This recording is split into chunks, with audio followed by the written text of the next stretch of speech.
तो व्यूअर्स कैसे हैं आप सब। मैं हूं अब्दुल रहीम, आपका मेज़बान, और आप देख रहे हैं सर AR कॉलेज 8। तो वीडियो को स्टार्ट करने से पहले आपने अगर हमारे चैनल को लाइक नहीं किया, सब्सक्राइब नहीं किया, तो जल्दी से सब्सक्राइब कर लें। और दूसरा ये कि आप बेल आइकन को भी प्रेस करें। इससे ये होगा कि आप लोगों को जल्दी से जल्दी हमारी लेटेस्ट वीडियोज़ मिलती रहेंगी। तो चलिए वीडियो स्टार्ट करते हैं।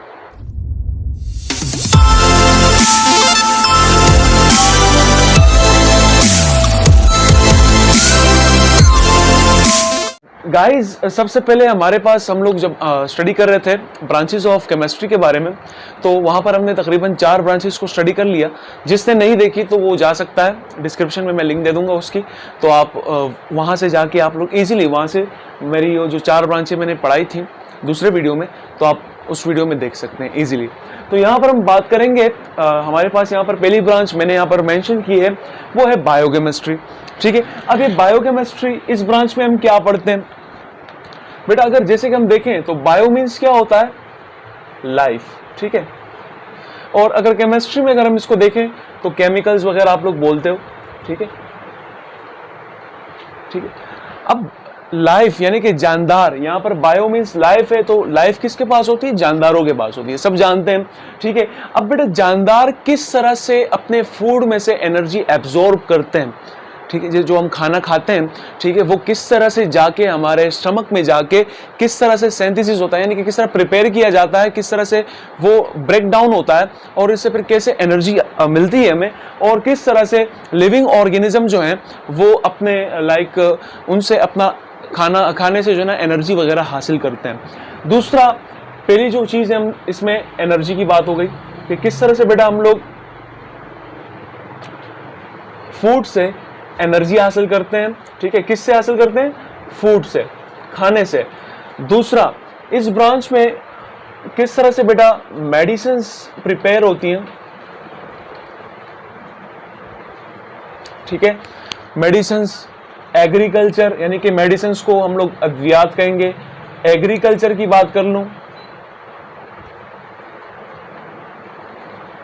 यानी कि ज़राअत हो गए। ठीक है, तो ये सारी चीज़ें हम किस में स्टडी कर रहे होते हैं? बायोकेमिस्ट्री में। ठीक है, बायो का मतलब हमारा बेसिकली क्या होता है? लाइफ का होता है। दूसरा, केमिस्ट्री को मैंने नाम केमिकल के दे दिया। वैसे इसमें हम यानी कि मादे के बारे में पढ़ते हैं, लेकिन यानी कि मैटर जो है हमारा, वो भी एक किस्म का, केमिकल जो है वो हमारा एक किस्म का मादा ही होता है। ठीक है, कि किस तरह से जानदार अपने खाने में से एनर्जी एब्जॉर्ब करते हैं, किस तरह से खाने से अपनी एनर्जी हासिल करते हैं। दूसरा, मेडिसिन बनाते वक्त ये जो ब्रांच है ज़्यादातर इस्तेमाल की जाती है। तीसरा, एग्रीकल्चर में ज़्यादातर, यानी कि उसमें भी प्लांट्स की बात हो रही है, वो भी लिविंग ऑर्गेनिज्म है, तो बायोकेमिस्ट्री की बात हो रही है।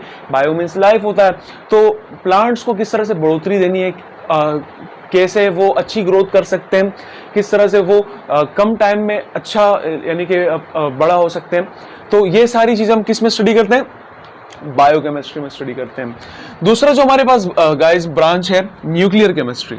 ठीक है, तो न्यूक्लियर केमिस्ट्री कहाँ से निकला है? हम लोग ज़्यादातर एटम में जो पढ़ते हैं, एटम के जो सेंटर में कहलाया जाता है, उसे हम न्यूक्लियस कहते हैं।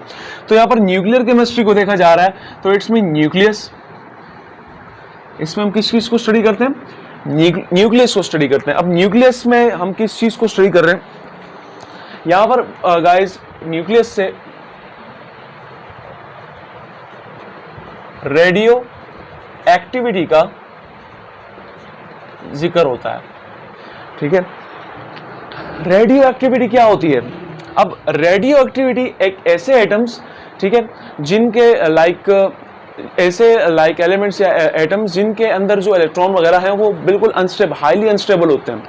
अनस्टेबल यानी कि अपने जो उनकी हालत होती है उसमें नहीं होती, वो ज़्यादा ही बिगड़ी हुई होती है ठीक है, तो जब उनके इलेक्ट्रॉन अनस्टेबल होते हैं तो वो बहुत ज़्यादा रेज निकालते हैं, यानी कि रेडियो एक्टिविटी करते हैं। ठीक है, जिसको हम लोग रेडियो एक्टिव एलिमेंट्स भी कहते हैं।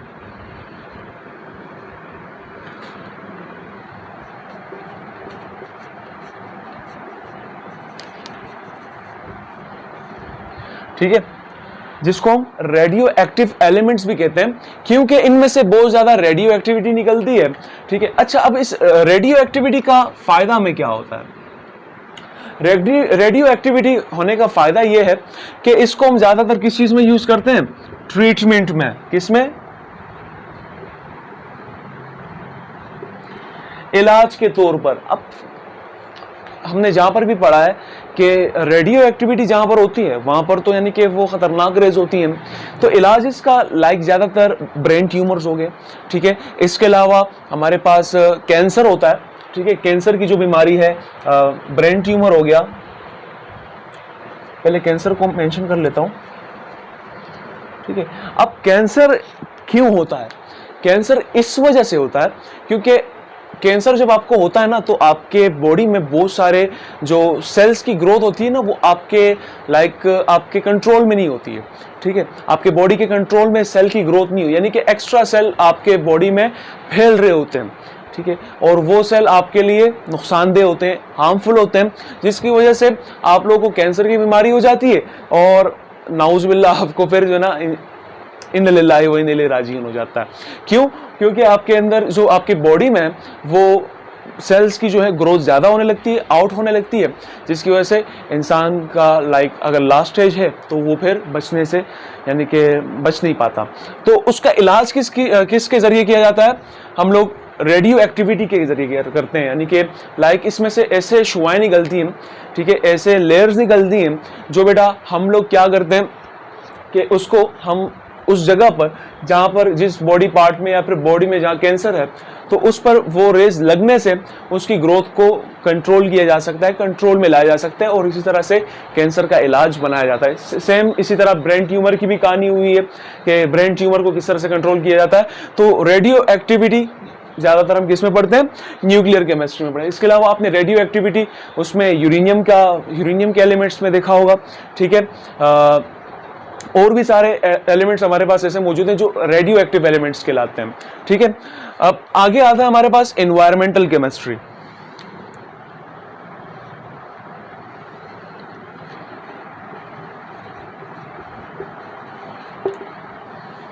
एनवायरमेंटल केमिस्ट्री क्या है गाइस? एनवायरमेंटल केमिस्ट्री में हम लोग कंपोनेंट्स को स्टडी करते हैं, ठीक है। और दूसरा, पहला तो कंपोनेंट्स हो गया और दूसरा हमारे पास सेकेंड वन है कि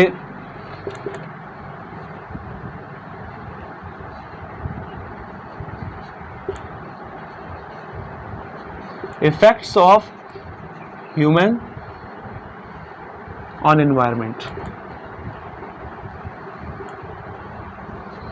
अब जैसे कि आप इसका नाम देख सकते हैं, एनवायरमेंटल केमिस्ट्री, ठीक है, यानी कि एनवायरमेंट से ही निकला है। एनवायरमेंट के बारे में, एनवायरमेंट किसको कहते हैं? माहौल के कहते हैं। आपको मैंने I think last time environment का बताया था। तो एनवायरमेंटल केमिस्ट्री में हम लोग अपने माहौल को स्टडी करते हैं। मे भी शायद ये डबल रिकॉर्ड हो रही हो। तो एनवायरमेंटल केमिस्ट्री में अपने माहौल इर्द गिर्द की जो चीज़ें होती हैं उसको स्टडी करते हैं। अब यहाँ पर केमिस्ट्री में एनवायरमेंटल केमिस्ट्री का क्या काम है? यहाँ पर हम इस चीज़ को स्टडी करते हैं कि किस तरह से हमारे माहौल में हम जो ह्यूमन ऑर्गेनिजम्स हैं वो किस तरह से माहौल के साथ इसका रिलेशन और दूसरा क्या इफेक्ट्स हैं हमारे उस पर। अब कंपोनेंट्स की बात सबसे पहले कर लेते हैं, ठीक है, कि कंपोनेंट्स क्या है।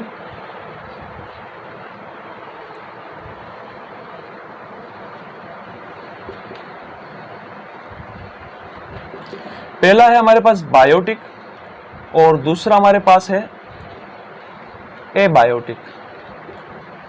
तो बायोटिक को स्टडी करेंगे। बायोटिक में ह्यूमन बींग्स आते हैं,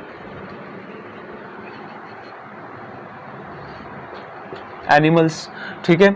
और एबायोटिक में क्या आता है? एबायोटिक में जैसे टेम्परेचर, वाटर, ठीक है, और इसके अलावा प्रेशर, इसको देख लेते हैं, ETC, ठीक है। तो बायोटिक कंपोनेंट और एबायोटिक कंपोनेंट में मैंने आपको बताया कि बायोटिक में कौन से आते हैं? एनिमल्स, ह्यूमंस हो सकते हैं, ठीक है। यानी कि बायोटिक जो कंपोनेंट्स हैं वो किस पे डिपेंड करते हैं? यानी कि एबायोटिक पे, ठीक है, एबायोटिक पे डिपेंड करते हैं। डिपेंड कैसे करते हैं? जैसे बेटा ह्यूमन बॉडी का टेम्परेचर, तो टेम्परेचर हमारे पास मौजूद है, टेम्परेचर पे डिपेंड करता है। इसके अलावा वाटर, तो वाटर पे भी तो लाजमी, अगर वाटर नहीं होगा तो इंसान जिएगा कैसे, ठीक है। तो ये सारी चीजें यहाँ पर कहलाती हैं। ETC मैंने लिख दी यहाँ पर, ठीक है। दूसरा हमारा है बेटा effects of human on environment, के जानदारों के जानदारों के, इंसानों के, ह्यूमन बींग्स के क्या असरात हैं हमारे अपने माहौल पर, के हम अपने माहौल पर कैसे असरअंदाज होते हैं, क्या इफेक्ट्स डालते हैं अपने माहौल पर। ठीक है, तो इफेक्ट्स को देख लेते हैं। हमारे पास इफेक्ट्स में आता है वाटर पोल्यूशन,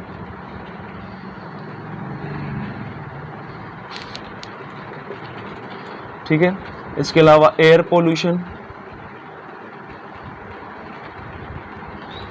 अब वाटर पोल्यूशन क्या होता है, ठीक है, यानी कि पानी की आलूदगी क्या कहलाती है। पानी की आलूदगी को बॉयज आप ऐसे देख सकते हैं कि जैसे मिसाल के तौर पर हमारे पास यानी कि फैक्ट्रीज हैं, ठीक है, अब वहाँ फैक्ट्रीज में कोई ना कोई प्रोडक्ट यूज हो रही है, कुछ ना कुछ मतलब बन रहा है, लाजमी सी बात है फैक्ट्री में कुछ ना कुछ बनता ही है। अब वहाँ पर लाइक कुछ एक्स्ट्रा कंपोनेंट्स बन रहे हैं जो हमारे लिए वेस्ट हैं, ठीक है, जो उनके लिए वेस्ट चीज़ें होती हैं, जो उनके इस्तेमाल की चीज़ें नहीं होती। वो कोई केमिकल भी हो सकता है, वो कोई भी हार्मफुल चीज़ हो सकती है, वो कोई जहरीली गैसें भी हो सकती हैं, ठीक है। तो क्या होता है कि जो उनके लिए वेस्ट प्रोडक्ट्स, वेस्ट केमिकल्स होते हैं जो उनके इस्तेमाल में नहीं होते, या ख़राब हो जाते हैं या फिर एक्सपायर हो जाते हैं, तो वो करते क्या है, वो अब वो फैक्ट्री है तो ज़्यादा मिकदार में, ज़्यादा क्वांटिटी में वो केमिकल पाया जाएगा, तो उस केमिकल को लाइक कहीं ना कहीं तो रखना होगा या फिर कहीं ना कहीं तो गिराना होगा कचरे में, या कचरे में गिरा नहीं सकते क्योंकि क्वांटिटी ज़्यादा है। तो वो क्या करते हैं, रिवर्स में, लेक्स में, नहरों में, ठीक है, झीलों में, ऐसी जगहों पर जहाँ पर पानी हमारा मौजूद होता है, जो हमारा पीने का पानी होता है और पानी भी हमारे माहौल का ही हिस्सा है, ठीक है, तो उसमें वो चीज़ें बहा देने से या डाल देने से हमारा जो पानी है वो लाइक आलूदा हो जाता है, पोल्यूटेंट हो जाता है, जिसकी वजह से वो पानी पीने लायक नहीं रहता। ठीक है, दूसरी जो बात है कि जब आप पानी की हम बात कर लें तो आई थिंक मैं एक बार स्टडी कर रहा था कि एक जहाज जा रहा था जिसमें लाखों टन के हिसाब से जो ना पेट्रोल, आई थिंक तेल था, ऑयल था, ठीक है, जो एक कंट्री से दूसरी कंट्री जा रहा था, और समंदर की तूफान की वजह से, ठीक है, बहुत ज़्यादा स्टॉर्म्स की वजह से क्या हुआ कि वो जो जहाज़ है लाइक कुछ छेद हो गया उसमें, या कोई मतलब सुराख वगैरह हो गया, ठीक है, जिससे सारा का सारा ऑयल है वो समंदर में गिर गया। अब समंदर में गिरने से क्या हुआ कि समंदर में भी लिविंग ऑर्गेनिजम्स मौजूद हैं, यानी कि फिश मौजूद है, तो फिश पर वो सारा ऑयल गिरने से, जहाँ जहाँ पर वो ऑयल गिरा है वहाँ पर जो मछलियाँ आई हैं, तो लाजमी सी बात है तो ऑयल फिशेस के लिए हार्मफुल होता है। तो उस साल लाखों मछलियाँ यानी कि किनारे पे मरी हुई पाई गई, जिससे जो मछेरे हमारे होते हैं, फिशरमैन जो होते हैं, उनको लाखों रुपए का नुकसान हो गया। ठीक है, यानी कि लाखों की मछलियां जो है ना वो वेस्ट चली गई, अब वो खाने लायक नहीं रही। तो ये क्यों हुआ? वाटर पोल्यूशन की वजह से, क्योंकि वाटर जो है ना आलूदा हो गया। इसी तरह बेटा अगर मैं एयर पोल्यूशन की मैं बात करूं, यानी कि हमारी हवाई आलूदगी की बात करूं, तो अगर आप हवाई आलूदगी की बात करते हैं तो हम जैसे कराची में रहते हैं, तो कराची एक ऐसा एरिया है जहाँ पर बहुत ज़्यादा ट्रैफिक होता है, इंतहाई ट्रैफिक होता है। जो काम पे जाते हैं हमारी तरह बाइक वाले या फिर जो भी काम पे जा रहा होता है सुबह सुबह 8 बजे, तो क्या होता है कि बहुत ज़्यादा ट्रैफिक मिलने को दिखता है। ट्रैफिक की वजह से क्या होता है कि बहुत ज़्यादा धुआं होता है, ठीक है, वो जो कार्बन है वो सारी एयर में फैल जाती है, और एयर में फैलने से क्या होगा कि हमारा जो हवाई सिस्टम है जिसमें ऑक्सीजन है, तो वो उसको आलूदा कर देगा, पोल्यूशन फैला देगा।